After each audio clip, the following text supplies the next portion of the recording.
The issue is whether childhood vaccinations should be mandatory. Vaccinating children involves balancing between the benefits to public health from vaccinations and parents' choice in deciding whether to immunize their children. There has been discussion of the resurgence of childhood infectious diseases that are vaccine preventable and problem of vaccine hesitancy and anti-vaccination ideas maintained by some parents. Vaccine opponents question the science behind childhood vaccines and express their belief that mandatory medical intervention interferes with their personal and religious beliefs. Vaccine proponents argue that vaccines promote community welfare.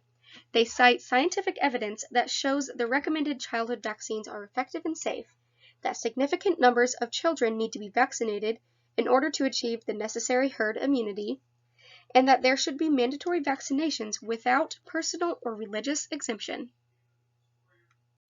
The body's immune system helps protect against pathogens. It either keeps the microorganisms out or tracks them down and gets rid of them.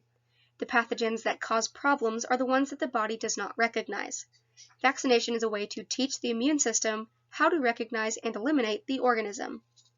It stimulates the body to make antibodies against antigens and pathogens, and primes immune cells to remember the antigens causing an infection. The vaccination exposes the person to a safe version of a disease, and as the body responds to the vaccine, it builds an adaptive immune response. Global public health successes like the eradication of smallpox and significant reductions in infections like polio and measles owe their success to vaccines. Still, vaccines remain the subject of ethical controversy. In the United States, it is generally left to the individual state to mandate the schedule for certain immunization requirements, including those which must be met for school entry. All 50 states allow medical exemptions for medical contraindications. Some states allow religious or philosophical reasons.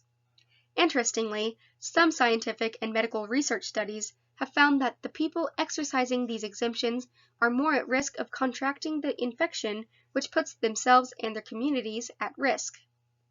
In the United States, several factors regulate vaccine research and development, including liability, expense, time, and demand. Each new vaccine must be rigorously tested before use. Even a vaccine put into rush status can take over a year to be confirmed for general use. The pros for childhood vaccination. Vaccines save children's lives. The American Academy of Pediatrics states that most childhood vaccines are 90 to 99% effective in preventing disease.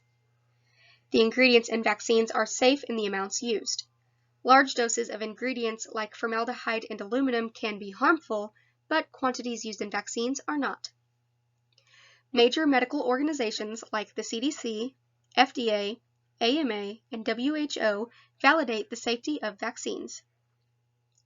Adverse reactions to vaccines are extremely rare.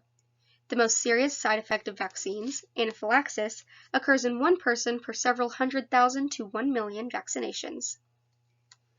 Vaccines protect the herd. Herd immunity, also called community immunity, occurs when a critical portion of the population is vaccinated against a contagious disease, making it unlikely that an outbreak of the disease will occur. Vaccines save children and parents time and money. Vaccines cost less than infectious disease costs in time off work to care for a sick child or potential long-term disability. Vaccines protect future generations. Vaccinated mothers protect unborn children from birth defects, and vaccinated communities help eradicate disease for future generations.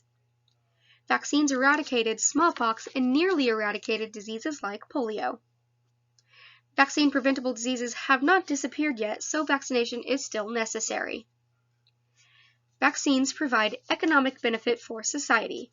The CDC estimates that children vaccinated between 1994 and 2014 have saved $1.38 trillion.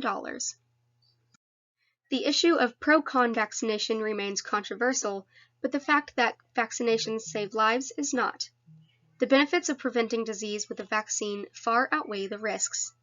Using baseline 20th century annual cases of disease compared to 2006 cases, measles has decreased 99.9%, diphtheria 100%, mumps 95.7%, pertussis 89.4%, and smallpox 100%. The financial implication is that the U.S. has saved money for treatment and extended disabilities, and parents have saved time and money from not having to stay home with a sick child. Vaccines are one of the best ways for parents to protect themselves and their children from dangerous diseases. Eradication of all disease would be an ideal goal globally, but each country must be responsible for their fight to eradicate disease.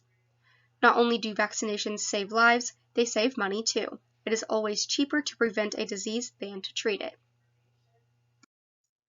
The new Code of Ethics for Nursing says that the nurse practices with compassion and respect for inherent dignity, worth, and unique attributes of every person. Additionally, the nurse is supposed to advocate for the health and safety of the patient, collaborate with other health professionals to reduce health disparities, and integrate social justice into nursing and health policy. Therefore, by virtue of her education and knowledge of the benefits of vaccination for children, the nurse should advocate for all children to be vaccinated according to the schedules set forth by the American Medical Association and the American Association of Pediatricians. Vaccinations save lives.